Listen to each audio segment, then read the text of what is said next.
Hai semua, selamat datang di channel Baca Saham.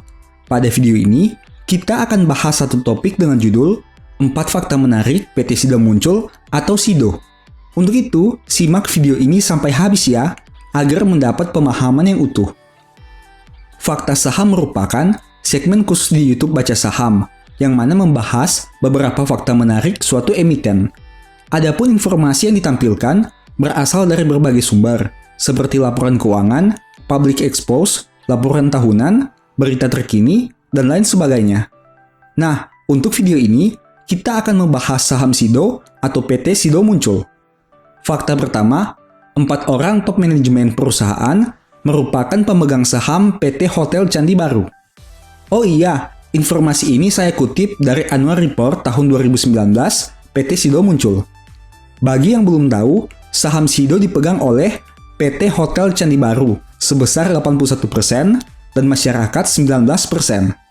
Nah, ternyata saham Hotel Candi Baru itu masing-masing dimiliki sahamnya oleh 4 top manajemen SIDO dengan persentase sekitar 20% setiap orang. Jadi, secara tidak langsung, sebenarnya 4 orang ini merupakan bagian dari pemegang saham mayoritas PT SIDO Muncul. Bedanya, ada perantara yang memfasilitasi kepemilikan mereka, yaitu PT Hotel Candi Baru. Jika kamu lihat lebih jauh, nama dari keempat top manajemen tersebut mempunyai akhiran nama yang sama, yaitu dari keluarga Hidayat. Di antaranya, David Hidayat sebagai direktur utama, Johan Hidayat sebagai komisaris, Jonathan Hidayat sebagai komisaris utama, dan Irwan Hidayat sebagai direktur. Nah, apabila kamu mempunyai saham SIDO di portofolio dan tahu kalau top manajemen yang memimpin perusahaan ini masih berhubungan dengan pemegang saham mayoritas, bagaimanakah pemikiranmu? Secara umum, bagi saya pribadi, hal ini menjadi suatu poin positif, karena tentu mereka akan berusaha untuk terus meningkatkan kinerja perusahaannya, bukan? Toh ujung-ujungnya nanti akan berdampak juga pada peningkatan aset mereka.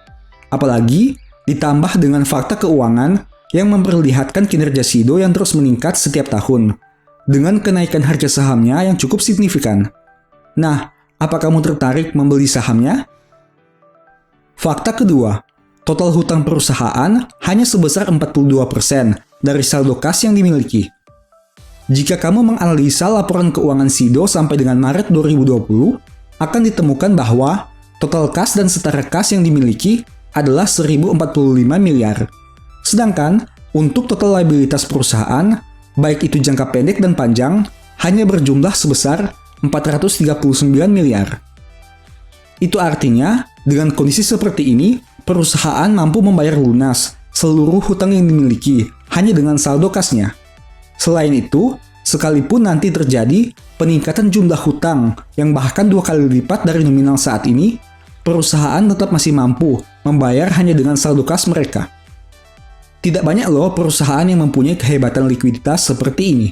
Apalagi dengan kondisi ekonomi global yang mengalami goncangan seperti tahun 2020, tentu saja mempunyai likuiditas tinggi merupakan suatu nilai tambah. Memang sih, saldo kas yang menumpuk juga merupakan hal yang tidak baik, karena itu berarti perusahaan tidak bisa memutar dananya untuk menghasilkan profit yang lebih besar. Namun, jika melihat kinerja SIDO, anggapan itu bisa terbantahkan. Karena kita bisa melihat bahwa terjadi peningkatan yang cukup stabil dari tahun ke tahun, meskipun dengan total saldo kas yang sebesar itu. Fakta ketiga, sejak IPO pada Desember 2013, net income perusahaan tidak pernah mengalami penurunan dibanding tahun sebelumnya. Apabila kamu pernah melakukan rekapan data keuangan saham ini, tentu akan ditemukan fakta yang tadi saya sebutkan. Tidak banyak loh perusahaan yang bisa terus meningkatkan labanya setiap tahun, dan SIDO merupakan salah satu di antaranya. Net income perusahaan di tahun 2013 adalah sebesar 405 miliar. Jika kita menggunakan data Maret tahun 2020 dan melakukan annualize, maka diproyeksikan pada tahun 2020, net income-nya akan menjadi 926 miliar. Itu berarti, hanya dalam 8 tahun terakhir, net income perusahaan sudah bisa tumbuh 100%. Ini merupakan salah satu hal yang cukup menarik. Di samping mampu untuk terus meningkatkan kinerjanya, perusahaan juga mampu melipat gandakan perolehan laba ruginya hanya dalam jangka waktu 8 tahun. Memang, jika melihat jumlah laba rugi mereka yang hanya 926 miliar, mungkin akan cenderung lebih mudah meningkatkan perolehan laba dibanding perusahaan besar lainnya seperti BRI, Mandiri, dan BCA yang labanya sudah puluhan triliun. Namun, bagi saya pribadi, tetaplah ini merupakan suatu hal yang patut diapresiasi. Apalagi jika melihat segmentasi perusahaan yang sudah menjadi market leader di industri herbal dan jamu. Apakah kamu tertarik dengan perusahaan ini? Fakta keempat, valuasi PER dan PBV yang cukup premium. Berbanding lurus dengan kinerja keuangan dalam beberapa tahun terakhir, valuasi PER dan PBV saham ini tidak bisa dibilang murah. Jika melakukan rekapan, akan ditemukan bahwa price earning ratio perusahaan tidak pernah di bawah 12 kali, dan price to book value-nya tidak pernah di bawah 2 kali. Angka ini terkesan cukup mahal, apalagi jika melihat historical datanya yang bahkan pernah menyentuh PER di atas 20 kali dengan PBV di atas 5 kali. Saya mau bertanya, jika membandingkan besarnya kualitas kinerja keuangan SIDO dan ICBP, apakah apple to apple? Bagaimana dengan kinerja SIDO jika dibandingkan BCA atau BRI? Jika kamu mengatakan bahwa perbandingan itu setara atau apple to apple, maka valuasi SIDO menjadi cukup wajar. Namun, jika kamu mengatakan bahwa perbandingan itu tidak setara karena nominal kinerja keuangan SIDO belum sebesar ICBP atau BBCA, mungkin kamu harus menunggu saham ini menjadi lebih murah lagi. Maksud saya di sini adalah, kamu harus membandingkan antara harga yang dibayar dengan besarnya kualitas kinerja perusahaan. Ingat, perusahaan dengan kinerja luar biasa yang dibeli pada harga mahal tetaplah menjadi tidak optimal. Sebaliknya, perusahaan dengan kinerja biasa saja yang dibeli pada harga murah akan jauh lebih menghasilkan profit.